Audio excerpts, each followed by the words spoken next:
So let's take a look at Facebook's chances for success in China. Joining us from Shanghai this morning, Michael Clendenin, Managing Director for Red Tech Advisors, and will also be sharing his views on earnings as well from Tencent and Sina. So, Michael, let's touch on Facebook first up, because that is a hot talking point, of course.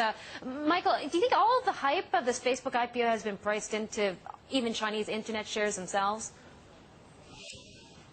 I think to a certain extent it has. The challenge, I think, with some of the Facebook peers in China is that they have not been nearly as successful with monetizing as Facebook has. And so I think those are still some key questions that investors have before them. Of course, Sina reported yesterday, and they also told investors at that time that they have not seen significant monetization of their microblogging platform, and they think that's still several months out. So this is still a big concern for investors in the Chinese SNS space.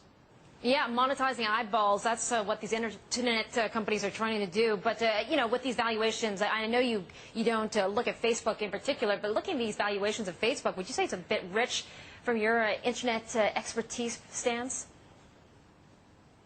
Well, it certainly seems a bit rich, but I got to tell you that some of the Chinese companies that we cover, actually on a valuation perspective, actually are a little bit richer. I remember when Renren IPO'd last year, it was actually valued at a much higher multiple than we see for Facebook.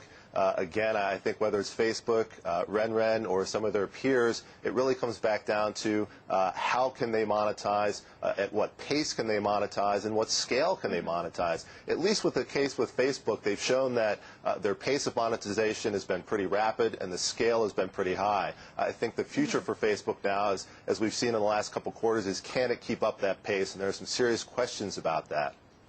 Yep, that's right. And Facebook, of course, being banned in China. So can they keep up this pace without the largest internet market in the world, with their access into China at least?